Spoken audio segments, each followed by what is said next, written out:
this gallery. And we're here to discuss the work of Diane and Alexandra. And they've asked me just to be a moderator, so I'm going to get the conversation going and stay out of the way for the most part. My background is in fine art, and also I went back to study architecture a few years ago. So I see a lot of content overlay in the work here. It's described in the thing. What do you call it? The flyer. The statement. But also, we had a further discussion talking about the work. And one of the biggest similarities I see conceptually between the two bodies of work is this notion of like almost unintended happenstance in the space. Like you're focusing on almost anonymous city spaces and the weird kind of beauties that can, like barnacles, grow around those discarded sort of ruinous spaces. And similarly, you find, I think, moments of light and intrigue with the material itself and represent those. And I see the paintings as kind of studies of how those spaces can bring to the participant of the space something greater than just the parts. And I think you're both doing that at different angles, and I find that really interesting. So I was wondering if you guys could speak to that. I wish you wanted to pick them up. As far as sort of, I guess that does kind of hit the nail on the head in terms of the things that I'm attracted to is these moments of construction or of built in between sort of infrastructure and structure and landscape. I'm very much attracted to like the islands that exist in parking lots or on the road, kind of to delineate spaces your car should and shouldn't be. But just those random shapes of curbs and pavement and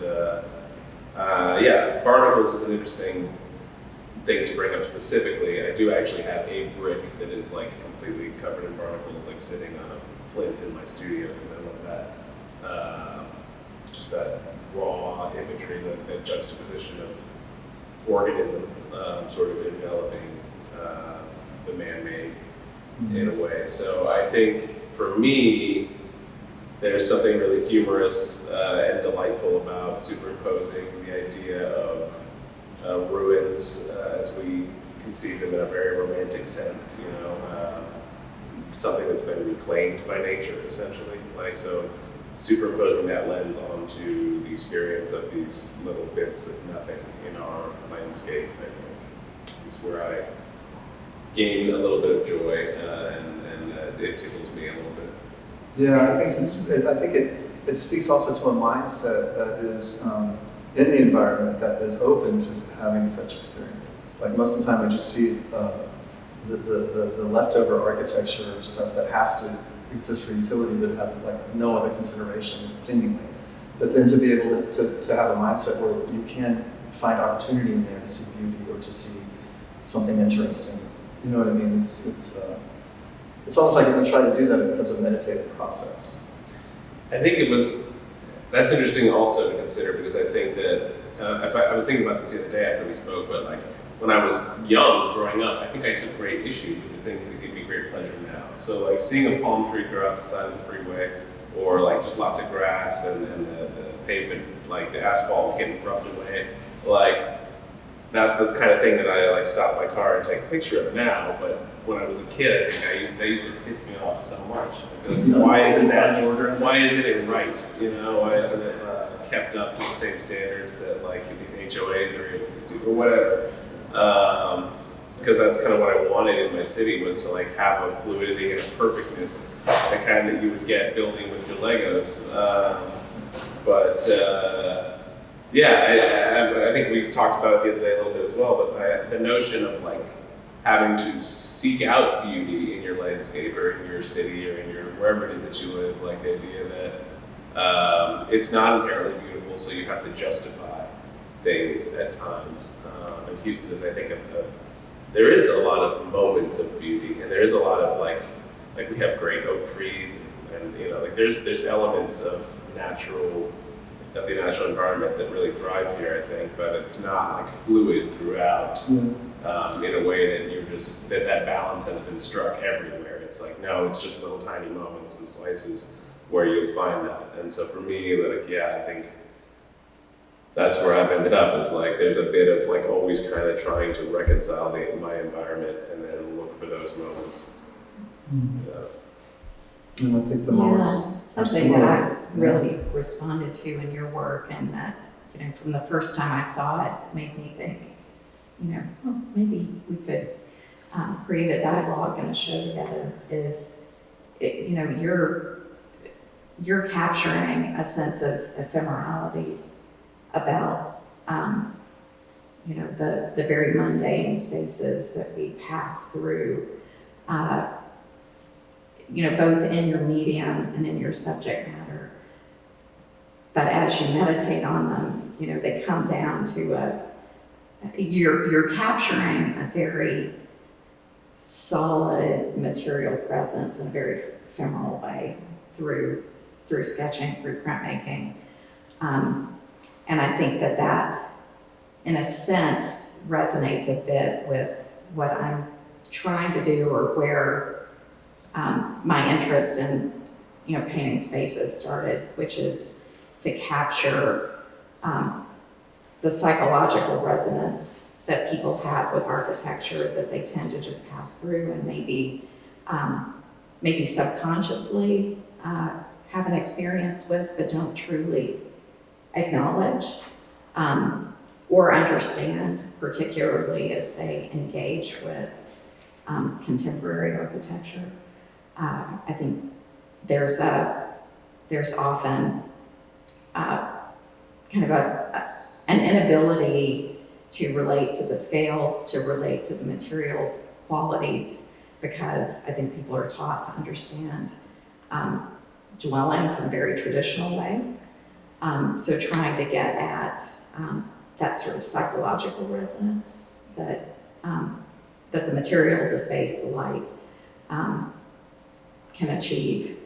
I think, you know, there's some overlap there in what we're both. Absolutely, to yeah. do. I see both as a sort of distillation process. As we spoke earlier in the week, I find a lot of Peter Zumthor when I'm looking at your work, and our shared architectural background makes sense there. But that work is all, in my opinion, his writing about the architecture that he creates is all about this sort of experiential quality. You know what I mean? Like, he goes to great lengths to make these very seemingly minimal spaces, but they're not about the lack of anything. They're about the amplitude of the actual ambience of the space. And I think one has to be in tune, as you're saying. I think that the participant, the viewer, has to be in tune with that. And then you, like, for instance, after I went to architecture school, I experienced the built environment totally differently. You know, I was like a very different person just walking down the street as I was before I had studied all that stuff. Not because I knew everything. It's just because I understood, wow, it takes like a gargantuan effort to build something, and then all the layers and all the logic that has to go into the utility of it. I mean, it's very beautiful, but it's also deceptive in a way, because when you wind up with a space like Ondo, I don't know, something clicks beyond the materiality of it. And I think we're all trying to figure out what that thing that is, you know, that state of being, Yeah, right? it's interesting that you bring up Zumthor, because I think he's coming out of that era where phenomenology and that philosophy was intersecting with architecture in a way, as a reaction to the cold hard logic of the international school that was all about the grid and the reading through of function in architecture, and getting back to a poetics of space, and a strive to build architecture out of experience, and the experience of the body that's not just visual, but that is, you know, tactile and, you know, audible and, you know, all of it, engaging all of the senses, you know, and that's through sort of the expression of materiality, through the way, the play of light, through the movement, through various spaces. And, you know, that's the school that my architectural education, was sort of born out of, and I think maybe what drew me to trying to paint those things is the act of creating architecture is so lengthy, is so, engages The process. so many people and, the client, the contractor, it's very much a team sport. And it's a process that can take Yeah. years, versus the immediacy of trying to capture a mood. Well, also Yeah. when one experiences it, Mhm. there's an Yes. immediacy that all of that construction, all that time, all that project management has reached a pinnacle. Uh-huh. We get to just walk in and, here it is. Yeah, Mhm. that's interesting. And then similarly, a reference that we were talking about earlier is J.G. Ballard, the novelist. I guess he's a functionalist, I don't know what I would call him, J.G. Ballard, but he writes a lot about the oddities and the strange things that happen in the built environment that are like despite of the planning, or almost a crash. And I think perversion comes to mind, but I don't mean it in that way. I just mean unintended things that arrive as a consequence of planned things that are unforeseen. And, Yeah. I don't know. I think there's just so much opportunity there.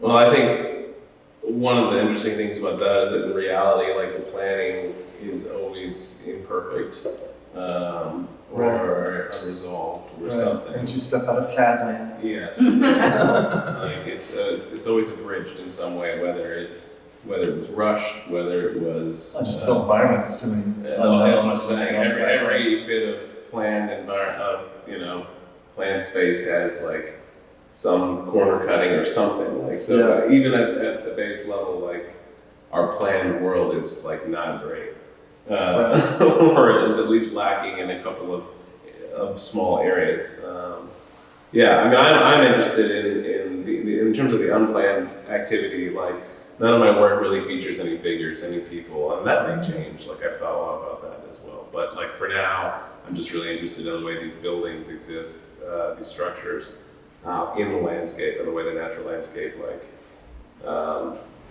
can kind of, it's a push and pull, at least for a moment, for a time, right? But eventually the natural landscape's always going to win and subsume, which is kind of like, to me, a positive thought, or kind of a hopeful thought, actually, especially when you just see the vastness of what's being laid down, as far as humanity being sort of like a carpet that's just being unfurled onto the face of the earth. I think the things that happen that are unexpected are the things that speak to the fragility of that carpet, to continue that metaphor. Yeah, And that's what I'm interested in. Yeah, it reminds me, years ago when I was in school, I was able to take a research trip to Sendai after the 3/11 tsunami in Japan. And so there were all these little towns that were basically just washed away. And what was left, and a lot of them were concrete footprints of houses and buildings. And they were typical Japanese style, very clean, very manicured, very perfect. But you just have to sit there and kind of almost think, oh wow, there's just so many buildings and structures that are just gone. And so the non-lasting nature of architecture, it also made me think of just the process of making art itself. That we make a body of work and we change as we're making it. And then once I don't know if this is the experience for you guys, but once I've made a body of work and present it, I feel as though I need to like shed my skin and kind of come on to the next thing. And I'm just kind of wondering about that individual aspect towards your own art practice in conjunction with the larger world, the things we're talking about in the content. I mean, I guess what I'm saying is how has the practice of making the work changed you guys? Right? And how you think about art, or how you think about the book environment? Sure. I mean, I think most of the drawing and print material that I make, and sculpture, I guess, I mean, it's pulling from my observation of the landscape. So it's either directly informed by like a photograph or something that I've taken, of a little moment, or a couple of photographs that I'm like, oh, those two things together would be interesting. Or it's completely just out of my mind. Like this drawing behind me is essentially just like pick a corner to start and then just go. So as far as like, you know, the art changing me or the process changing me or vice versa, like I would say that what you were speaking to definitely happens to me. Like by the time I'm done with the body of work, I am definitely ready to be on to the next thing, I think, or my mind has already moved on before I have finished, for sure. And that can even happen over the course of one drawing. Like this drawing took a long time, and you know, by the end of it, I was sort of like, all right, like let's finish the damn thing. Like I had an idea of what needed to happen for it to be done, but my mind is already working on the next one or the next couple. I'm a couple ahead. I'm like, oh, I should do that and that and that. It's a lot easier to think of things, I think, at least for me. Like I have no shortage of ideas. I have a shortage of time to do the ideas before they get stale in my mind, unfortunately. But yeah, I don't know if that answers the question. Yeah, I think in my case, it's been a process of moving. My earliest pieces are like that Ondo interior and the one on the short wall there that were spaces or subjects that were interiors that had a certain abstract quality, but also an allegorical quality to them. But what interested me more about them was their material quality, and the trying to capture that sense of like in concrete, what that feels like through another medium. And that, I think, evolved towards more of wanting to study different types of materials and the reactions we have to different types of materials in our environment. So, it's kind of gone from interior spaces towards more studies of facades, then it kind of went to this and then to the even more abstracted facade images. And then, I think the last one that I've completed, or one of the last ones that I've completed is the one that is on the wall as you come in, that is, a complete departure. It's the side of the car that's been, impacted by something. And, really felt like just pure, visceral reaction to a material that, maybe we can all kind of relate to because we live in this, world where we feel like we're encapsulated by this safe armor that we roll around in. But it was really more about, can I get the same psychological, or maybe subconscious visceral reaction, from completely abstracted, metal, as I can maybe get from other materials. So that's kind of the path that this work is taking.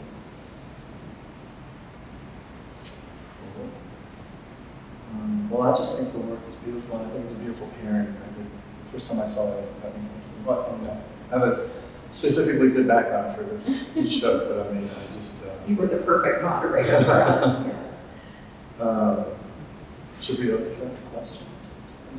Sure, that'd be great. Does anybody have any discussion topics or questions? Well, we would love to have this also. I know there are a lot of folks in here that also have a lot to add to the conversation. Absolutely. So, I'm curious, Diana, it's so beautiful how you captured the light and all these structures. So when you design a building, over how many years it takes to get it built, and you walk in and you see what you envisioned, is it just this amazing moment to finally have that happen? Yeah. well, if you're asking about the experience of actually inhabiting the architecture that you've spent however many years designing, then yes, there is nothing better than that. That is, So you're kind of documenting. that is an amazing Amazing. feeling, yes. But it's, you know, to be fair, it's, you know, it's not always because the end result has the level of, you know, poetry that image has. You know, not all of us are privileged to get to, you know, design chapels and museums and, you know, you spend a lot of your life as an architect working with, you know, very functionally driven programs that, you know, have a lot of requirements to them beyond just the, you know, the emotional side of how they impact the people that are using them. But to take something that has never existed in the world, see it evolve through paper and smaller scale models, and then finally experiencing people using it and seeing their reactions to using it, and knowing that, you know, if it's someone's workplace, for instance, they're probably, you know, they're gonna go home and they're probably, that's gonna appear in their dreams. It's gonna shape the way it's gonna shape the way they live, the way they, you know, experience that part of their life, you know, in very deep ways is pretty intoxicating, yes. Yeah. But so a question about that, because in making architecture, there's a series of objects and things that are created in order to enable something else Yes. down the road, right? Yeah. That's why you make models, you do drawings, and Yeah. it's always about that other thing. Yes. And sometimes we fetishize the things that are in between. Mm-hmm. But this is different, and even though it is, a lot of this is architectural or it's material, these are the thing Yes, that you're it's directly not- working yes, on, right? And I think talk a little bit about the paint and having to be in front of, like, we can Instagram these things all day long, but the fact that you're working in oil as a medium and it's something that you know is a very visceral material, and the fact that, you know, these are paintings, they don't change. You can't just flip them. Mm-hmm. They exist now and in the future. And that idea of making a thing, how are you thinking about that? Yeah, well, I think, you know, I think you sort of buried the lead there for a lot of that, but that's exactly it. You know, if my interest in painting is a way to have a meditative, in a way, act that, you know, creates an object in certainly far less time than it takes to create a building. And as you said, I don't know. you know, the Some of those steps take a of, long time. Longer Yeah. than buildings. well, true, yeah, and so, but, you know, it's hard to answer why there is, you know,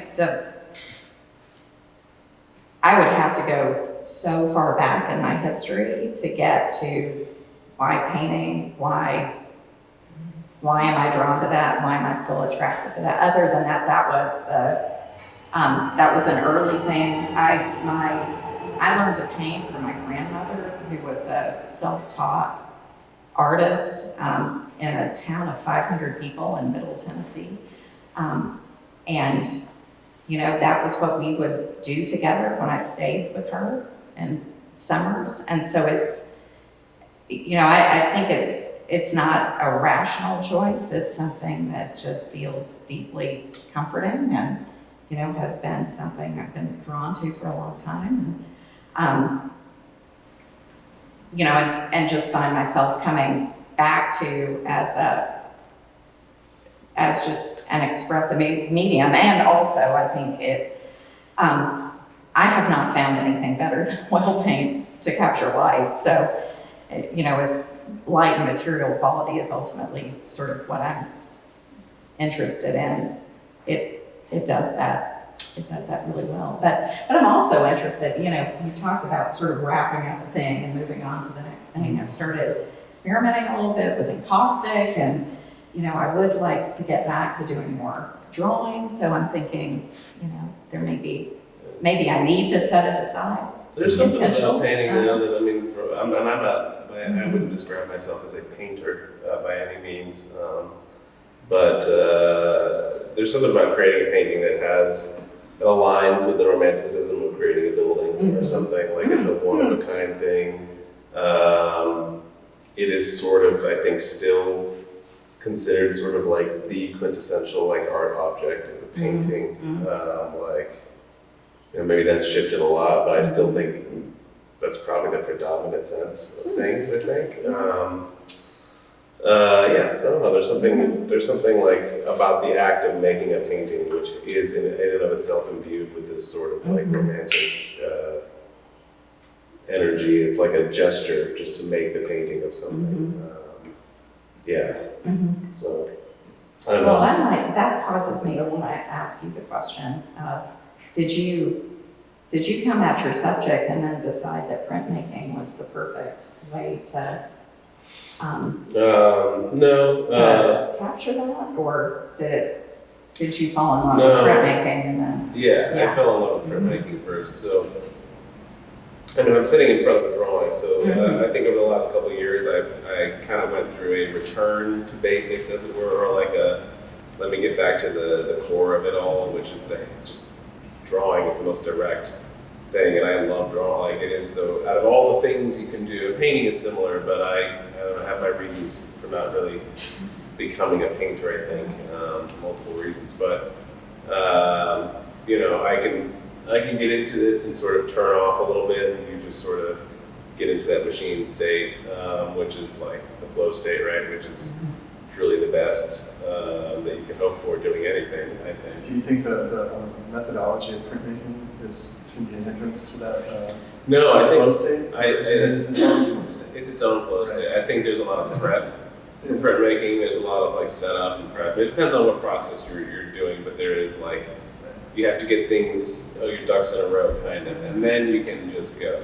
But the arrangement of the ducks It's a little different. can take some time and some money and some shipping and some, you know, so that can be a hindrance at times, which is why drawing, I think it's one of the reasons I really got back into drawing a lot was actually with the pandemic kind of, where I was teaching printmaking before that pretty aggressively everywhere, and then that ended very abruptly, and my access to print shops ended very abruptly, and you know, so I was like, all right, well, what better excuse than to draw again, or just like to make drawings for the sake of making drawings, not as sketches or steps in another process. But to go back to your original question of like why printmaking to a degree, I do benefit, I think, from the structure of like the steps, you know, like having a framework within which, like to say, there is a start and an end, the first and the last step. That's helpful for me. With the drawings, limitation is useful for me, right? So it's like this one had the limitation of 2 colors. I'm like, all right, I'm gonna do the architectural elements in one color and the natural elements in another. And before this, I was just doing black and white stuff, right, for a long time. And my prints are generally always like full color prints, so that is another reason they take a long time, because you're not just making a painting in full color where you can kind of intuitively just go in and add, and oh, I didn't like that, get some turpentine and get rid of that and come back in. No, I have to plan every layer of color, and then how those are going to overlap and make new colors, and I have to pre-plan that and then do it and hope that it works out just the way that my planning indicated that it would, right? So I forget what I was talking about. Just directness of drawing versus process. Yeah. But I do that, like the painting. The reason I think, I may be wrong, but I believe that I don't make paintings all the time because You know, the things you're trying to capture that are out in the environment. Sure, yeah, I think that's a good question, and it goes both ways sometimes. So the question is, like, obviously, if I'm doing printmaking techniques, then I have the option of creating multiples or making more than one of the same thing, right? And so I think sometimes it does conceptually tie in with what I'm doing, like the sculpture on the floor over there around the palm tree is 3 different photographs that have been repeated. Some of them are in there more than once. And it kind of speaks, it reinforces the notion of the fact that these types of things are repeated and the same texture, even though it's not the same oyster shell I'm seeing in the asphalt. It's like, it's not that one, but I've seen it before. Yeah. You know what I mean? Like, I'm familiar with what this is referencing up to the point that it is basically the same. Ubiquitous, generic, however you want to describe that. So I do think that, yes, sometimes printmaking lines up with that, but as you can see in the works on the wall on the side, the 3 with the columns, like those are all the same stencil, but they're all 3 different iterations of the same stencil, right? So different colored stories are involved in there. So actually, that's kind of the intermediate ground that I really love, which is monoprinting, which is, let me try that image. I'm not done with the image. Like, I still want to play with that shape or with that composition, but I want to try different moods, different colors, different materials, see what happens in different iterations of the same thing, which is kind of like the architectural stuff that I take inspiration from. Like gas station pavilions are all the same, but they're not. But they are, but they're not. You know, like if I really scrutinize, okay, they're a little different, you know. But I wanted to bring up, I'm reading Walter Benjamin right now, and so the bringing the aura of the thing is kind of what we all understand in art. However we define art, it seems to me that we all understand it has a certain aura about it, has a certain presence. The thing itself, right, has a certain presence. And then when it gets reproduced in printmaking, it's still in that umbrella, in my opinion, because those are all individual works of art. But then when they get mass produced as digitally or whatever, then the problems arise. And conversely, it makes me think when you have a space that's so profound. I'm thinking of the Kimmel Museum in Fort Worth, which is my favorite museum on the planet. And how I've changed since, not like I'm the one that's changed going to that museum.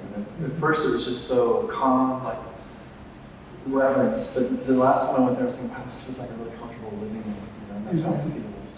And so I've changed, and then the aura has changed a little bit, you know. But the more I go back to the space, it's reproduced again and again within me. And there's a certain, relationship to the aura. Like, this is what I'm trying to get at. And maybe the aura was never there to begin with when you find source material like you're finding it.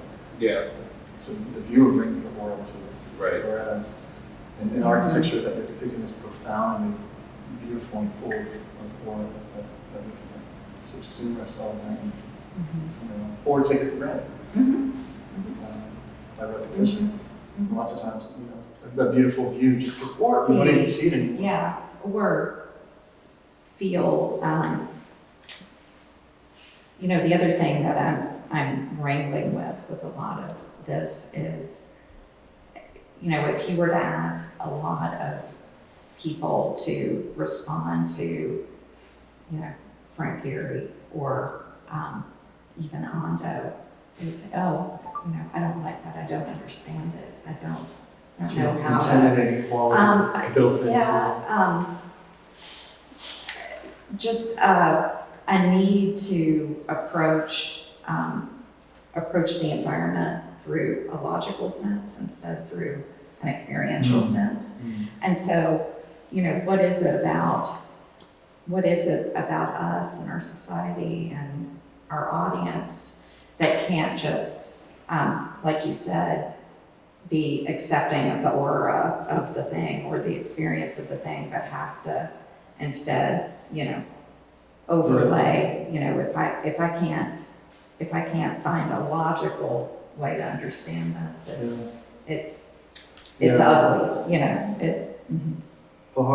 In part, it probably speaks to our culture's embracing of transactional sort of interactions. You know what I mean? Yeah. We're not all thinking, what can I get from that person? What can I get from that person? But the way that our system is built, we kind of function that way to an extent.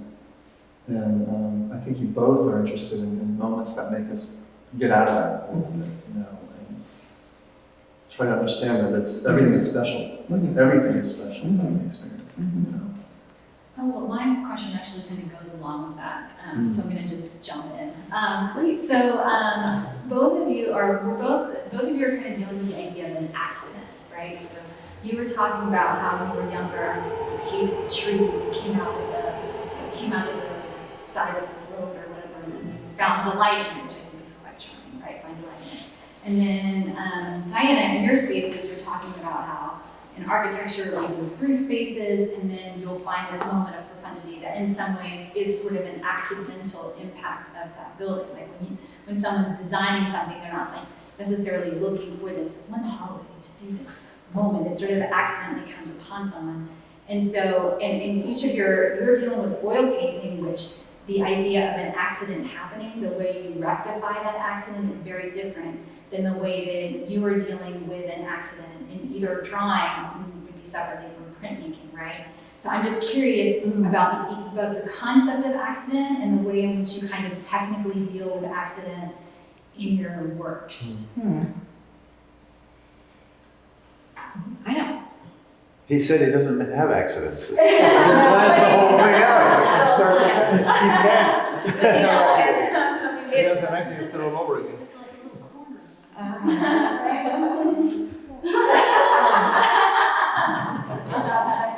Yeah, I guess I'm trying to decide in my how the word accident resonates with me versus just maybe more serendipity or something that because I truly do think that most great architects are thinking very carefully about the spaces they're making and studying them closely. And you know, are there sometimes surprises when you actually enter the space and you see how certain environmental conditions are happening? Yes, but it's the 10%. The 90%, if you're confident, you've anticipated. But I think there are moments of and you can appreciate this with your background. I think it's what the user is bringing to it that creates the serendipity. It's not the author. I think the author has been pretty intentional. But the design has to accommodate the things that the designer can't accommodate, right? Isn't that part of it? Is that you're trying to anticipate the things that you can't anticipate in the flexibility of the design. So that's kind of another part of the accident that I guess I'm kind of thinking about. Yeah, and that I think it depends on also the nature of the building. Some buildings are required to have to be flexible. Some are not. Some are specifically designed to a program, and they get sort of co-opted into another use later, which is also, I think, very interesting, and maybe gets a little closer to where Alexander's project starts, which is in the, when things go sideways, and what's left at the end of that. Yeah. So the question was about accidents.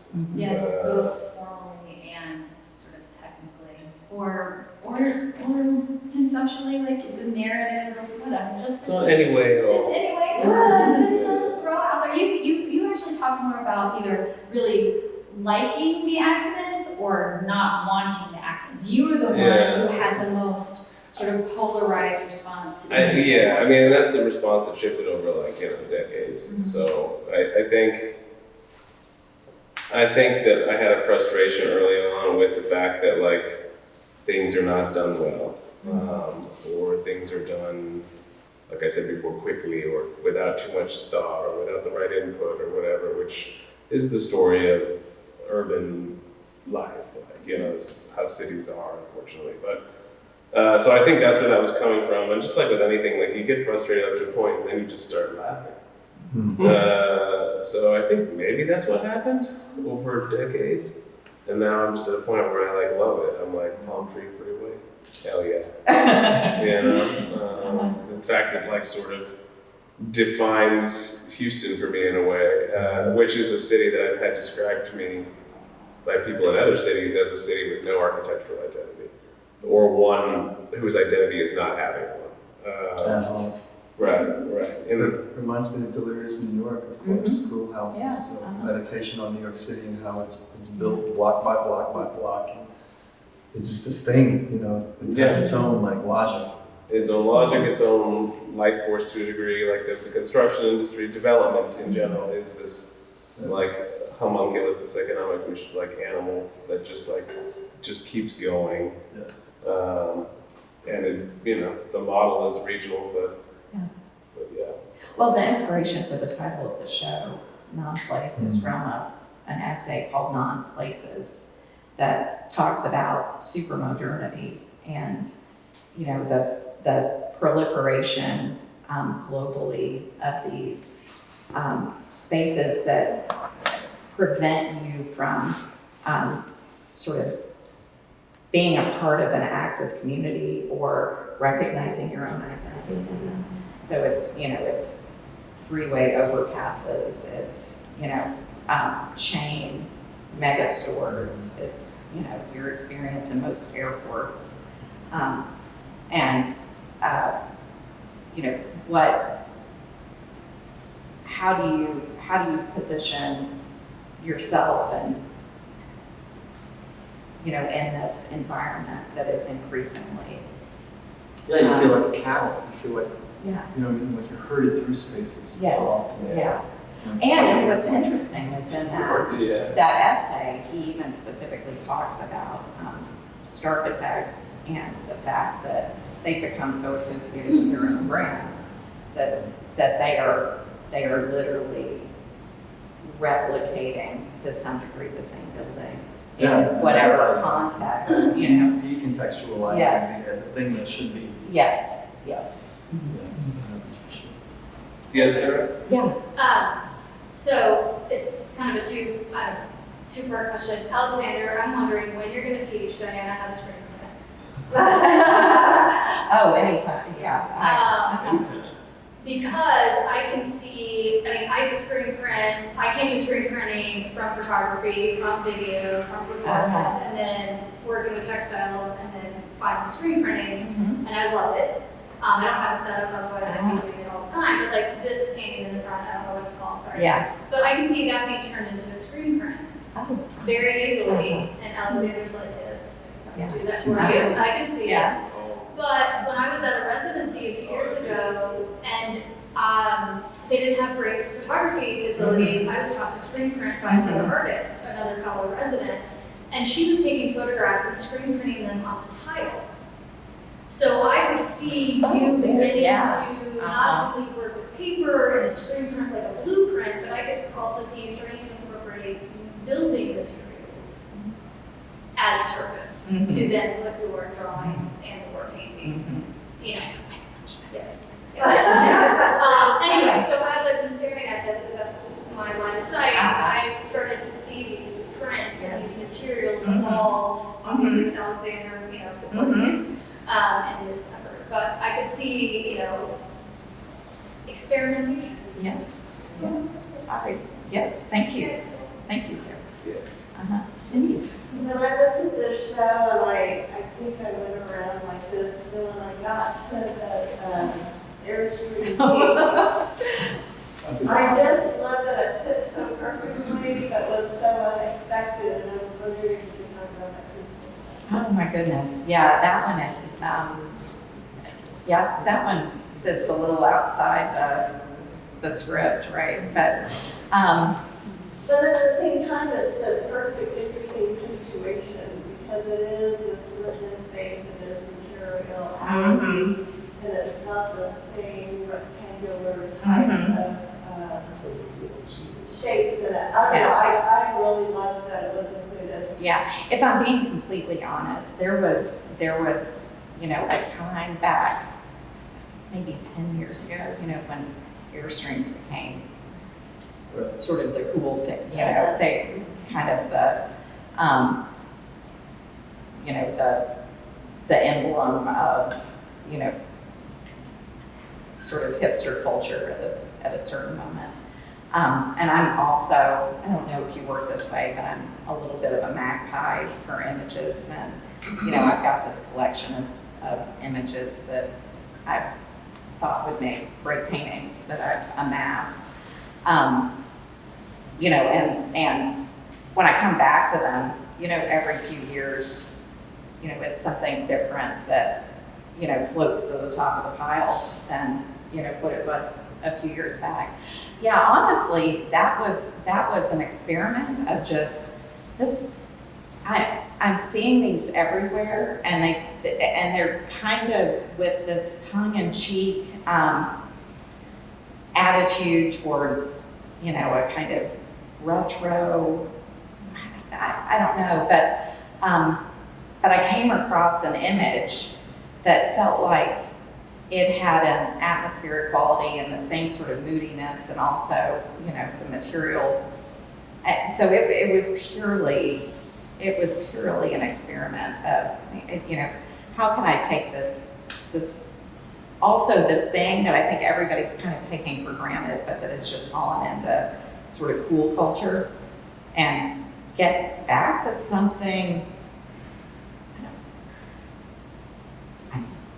deeper. I don't know. That one, I struggle to place that one in the whole trajectory myself, but. I've got a related question that may be part of the answer, I don't know, but both of these two paintings are the only paintings with figures in them. Yes. And so, what is the role of the figure in your work? Because it's, there's a weight to most of these structures, even this one to some degree. Mm-hmm. That is rendered by the oil painting, but it's also, there's a kind of, smoothness, and there's a concrete feel to so many of these. This reminds me of something by Richard Serra, it's just deliberate weight. Mm-hmm. So the figures, they kind of, they're not especially identifiable, they're not portraits. Mm-hmm. But, what are they? Yeah. Well, I think they're, in some of the works, there's an implied scale, because you can recognize that that's a bench, and therefore you can place your figure in that and know how you would occupy that space. And the one on the back wall, the stairs are the measure of the space. So the figure is sort of implied and not needed. This one did not have the figure until absolutely the 11th hour. And I think because I was thinking in terms of the show, and I knew that I had that figure and Andrew can tell you, this is the absolute last minute, I quickly went, I think it needs the figure. Very different. And I think it was because I felt like there wasn't, would you read that as a door if the figure weren't there? The window was so out of, what appealed to me about that image was the lack of real scale, the fact that you have trouble relating to that space as a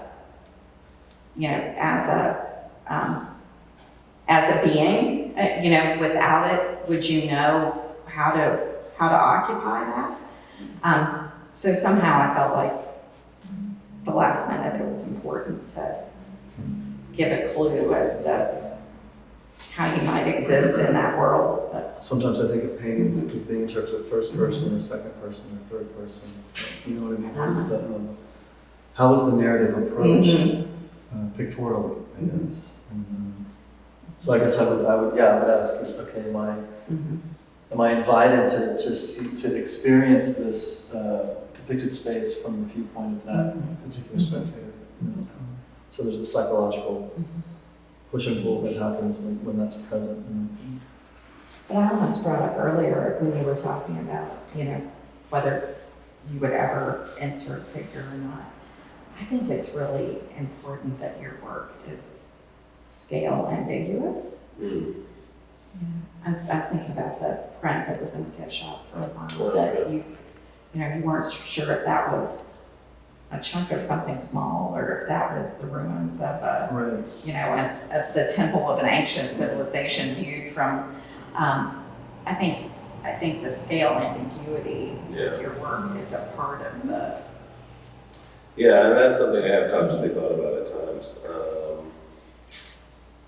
Yeah, kind of playing with the plant elements. The repetition plays into that too. Yeah, the repetition as well. But yeah, whether or not these are giant and this is a massive thing I'm looking at, or is this just a tiny little piece of something? I think that's fun. Same thing with time. Like I enjoy not necessarily, or having you not necessarily be able to place this in the past or the future or the present. I think a lot of people do go with the futuristic, like post-apocalyptic We're read. both futuristic. Yeah, yeah. But it doesn't necessarily, I'm not necessarily thinking that, like, specifically, like, everyone's dead, like, no. Songs. It's not my day-to-day mindset. I like the juxtaposition of the nature with the concrete Yeah. and the modern yes. in your work. Why are you attracted to that? I think because,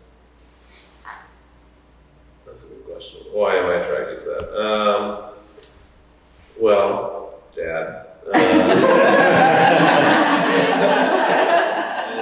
As you know, I've had the luxury and the good fortune to have traveled a lot as a child in my life. And so I think I just having visited other places with ruin archaeology, you know, on display, as it were.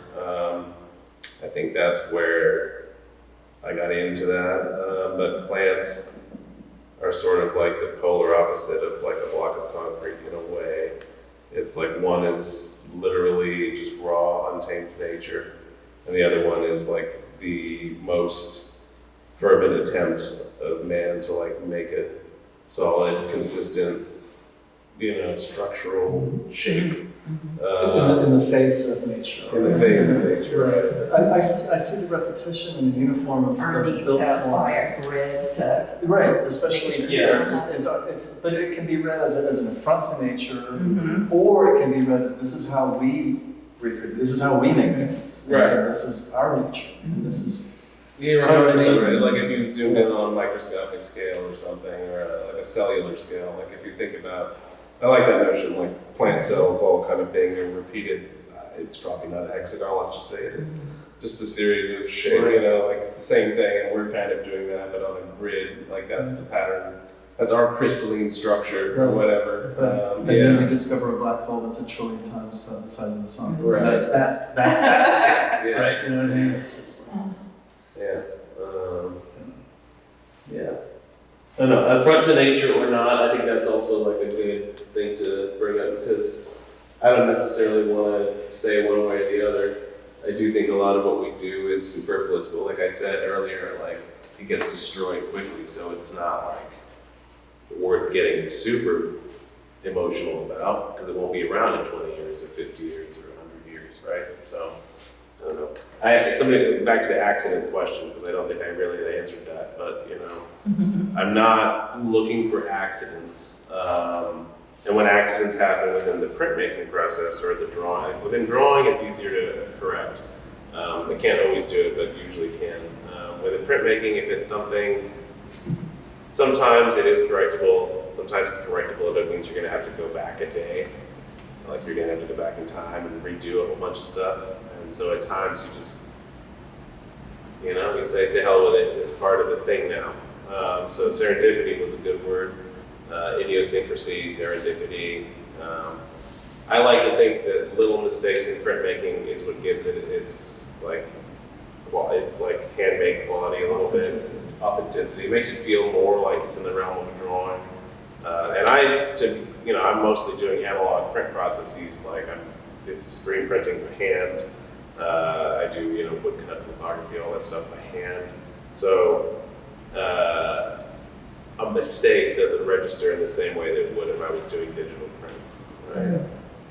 It's much more of a physical, like, thing that's then being left in consciously. Yeah. But as far as, yeah, what I'm looking for, accidents, not so much. Failure, on the other hand, I think is something that I am interested in, like the failure of our structures, of our world, of our superimposition onto the landscape, the failure of materials, the failure of our attempts to, we talked about style a little bit the other day when we were all having a discussion, and I don't want to go down too far into that rabbit hole, but I feel like, you know, I am also, it does also tickle me that like the architectural style that I grew up in, you would maybe say is postmodernism or the next thing, but like 80s and 90s, was all like super hyper diluted references to other architecture, you know, that came before. So you could have like Palladian windows or arches, but they would be like supersized, and you know, things were reduced to the grids as far as pattern.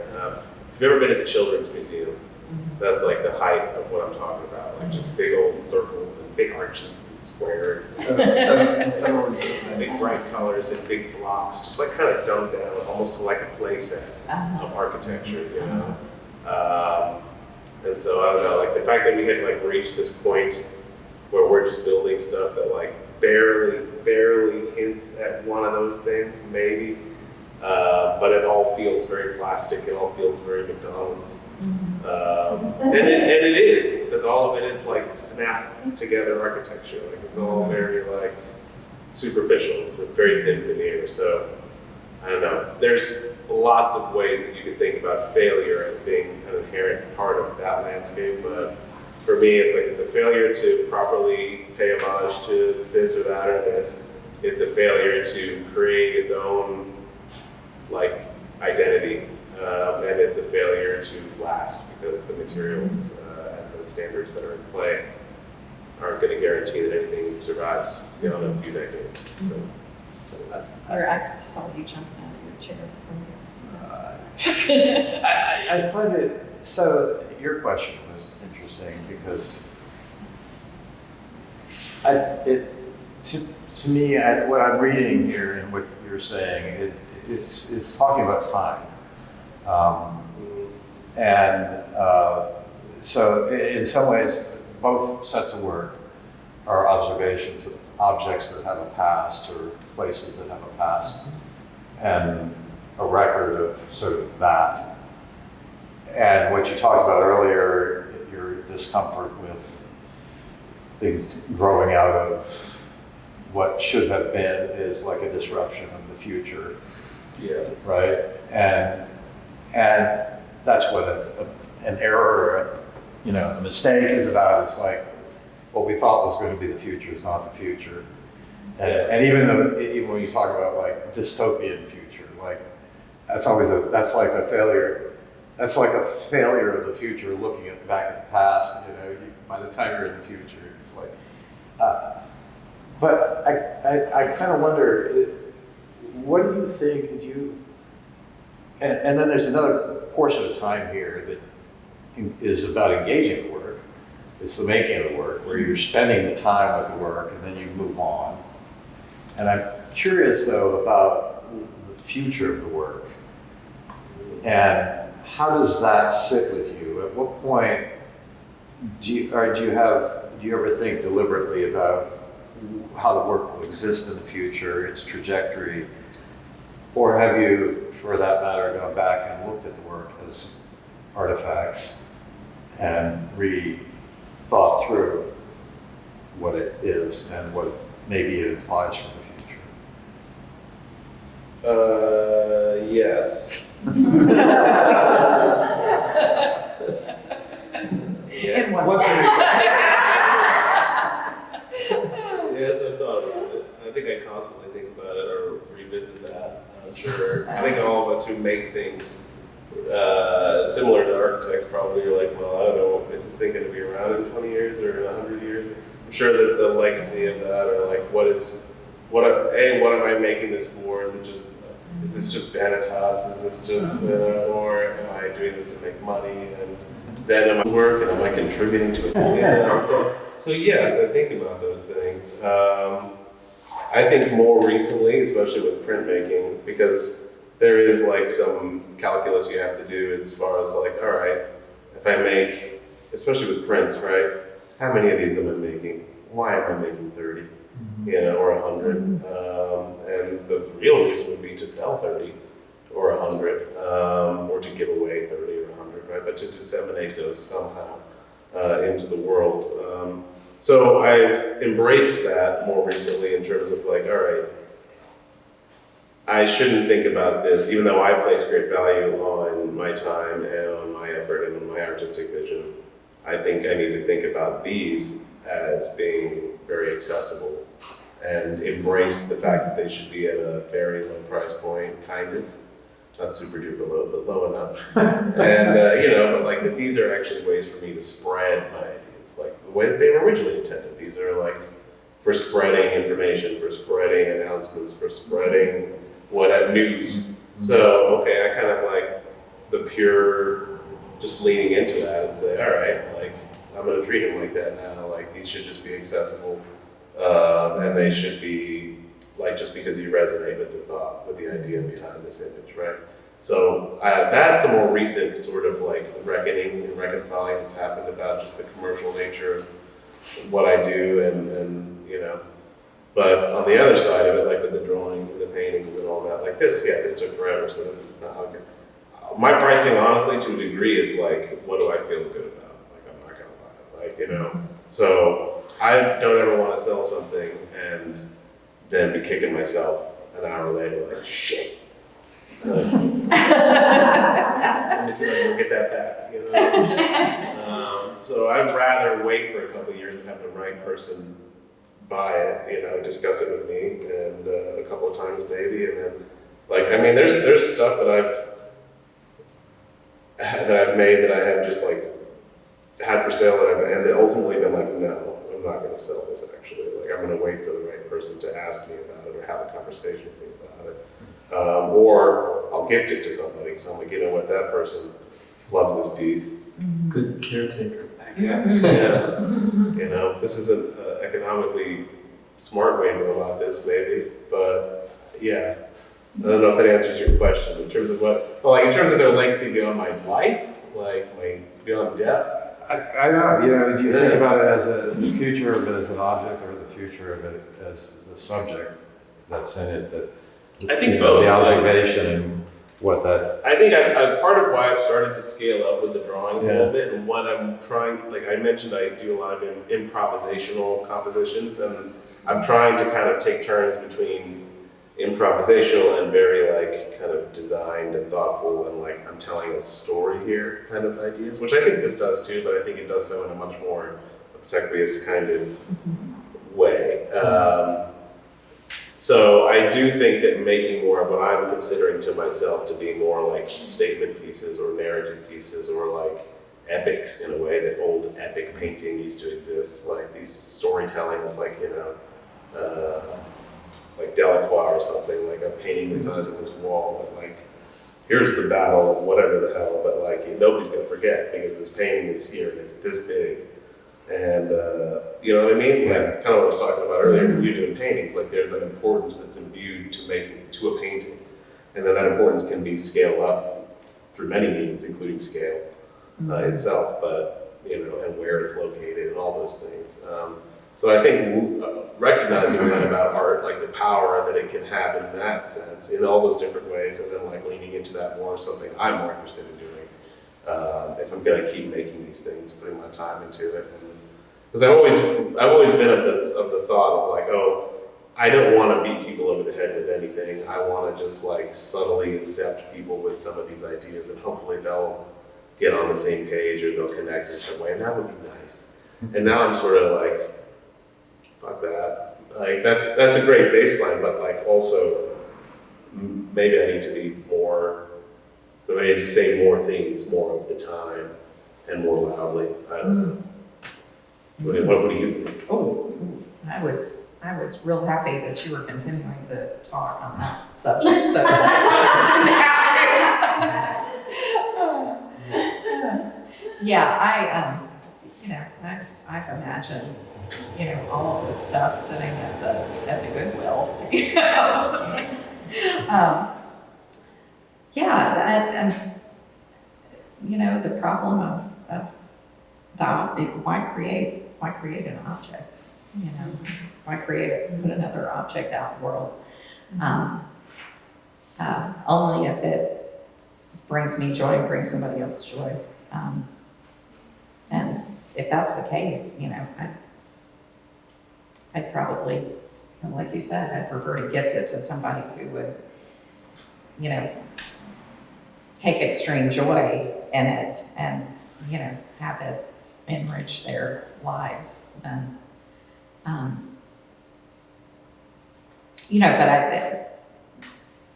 you and I work in the same field. You know, I think everybody imagines that, you know, if you're creating buildings, you're creating sort of permanence in the world. And that's, you know, at this point, I've been working for 28 years and I've already, you know, torn out things I've designed and built stuff over the top of them. So you realize pretty quickly that everything is, you know, everything is transient. So I think if anything, what this is meant to do is capture a moment or an emotion in a way that maybe might have, you know, ironically, more permanence than the initial subject could have. And I think you're both capturing the state of mind at this time in society, with our adult world. And that's a pretty important thing to document for historical state. And also really change meaning as time passes. Yes. You know, how capable, you know, the ideas that people have about their surroundings. Depending on what's left. Of course, maybe in 50 years, everything will be really, really light and notes. You know, and so this would be a document, Yeah. or maybe it will be translated as something else. According to the context. Yeah, so maybe we read a Vermeer or something, yeah. Thank you.